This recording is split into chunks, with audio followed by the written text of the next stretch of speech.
Hey everyone, welcome back to part 15 of this animating commentary series. In the last video, I said we'd be working on Jamie here, but we'll actually not be getting to that until the next video.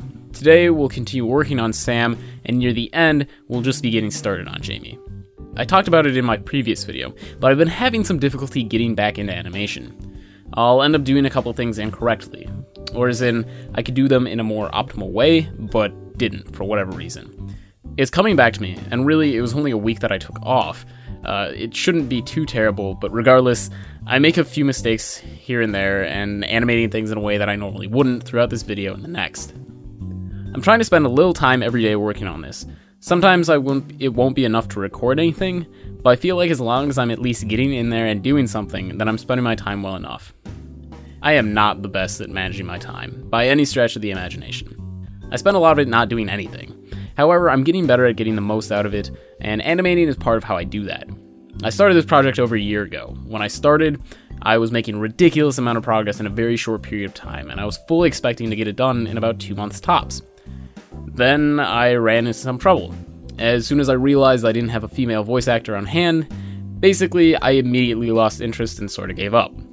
Throughout the next year, I picked it up 1 or 2 more times to do a little bit of work on it, but didn't manage to accomplish a whole lot, and was still stuck in the same problem of not having a female voice actress.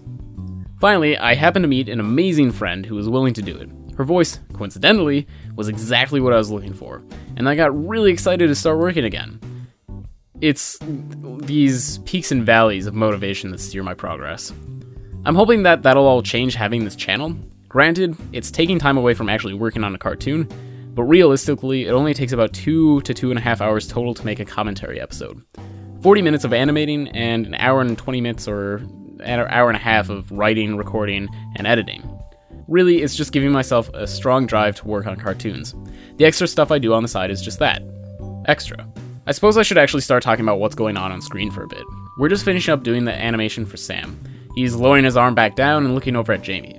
I mentioned it in the previous episode, but part of the reason why I'm struggling to animate things the way I normally would is that I'm just getting really close to the end of this cartoon. And the ability to keep producing, well, I was gonna say quality content, or quality work, but I suppose what I should say is the same quality as it was throughout the rest of the cartoon is diminishing. I want to be done with this so I can move on to the next thing. I'm super proud of what I've accomplished on this project, and I'm fairly happy with the results. But at the same time, when I look back at the script that I have, the one that I wrote about 1.5 years ago, it makes me wish that I could go back and rewrite parts of it. The same thing happened to me with Miserable Mac Episode 1. By the time I was done with it, it wasn't something that I would have written at the time of completion. I think finishing things at a much quicker pace will alleviate many of the issues that I've had with projects, such as the script. I should clarify though, it's not that I'm disappointed with how this cartoon has turned out. I'm very, very happy. And satisfied. It's just not everything that I envisioned it to be, but I'm still proud that I made it, and essentially told the story that I wanted to tell. I'd actually like to play around with the idea of changing up the format a bit, of these commentary series episodes. I'm literally thinking of this as I write the script for this episode. Sometimes I have a whole heck of a lot to say, and other times I won't have much to say at all. I want to know what people think of me not always including a full episode of me talking. Like, I could talk about stuff at the beginning for as long as that I had stuff to say, and then I just let the video play and then turn up the music a bit. Maybe even keep the length of the videos the same, but increase the speed of them, so you'd actually get to see more work being done. Sort of how I used to make my videos, back when I had an older channel. Commentary would still be present, when required, but for the most part, it would just be more of a showcase of work getting done. I sort of like this idea because it would allow me to not have to try so hard to figure out things to say. At the beginning of the episode, I would cover what was being worked on and what would be accomplished, say whatever announcements I had or any other topic of discussion, then I just let it do its own thing. Let me know. And like I said, sometimes I run out of things to say. I'm gonna let this video play out, and I'll see you next time in part 16, where I'll do a little test run of what I was just talking about. Thanks again for watching, and I'll see you next time.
Thank you so much for watching. If you enjoyed the video, consider giving it a little thumbs up. And if you have questions, comments, or suggestions, feel free to leave a comment below so that I know and so that I can keep providing you with something to watch. To check out the rest of this series, click on the TV, and if you want to see the first episode of Miserable Mac, click on the computer. For more of my other work, take a look at my YouTube page, and don't forget to subscribe. Thanks again for watching.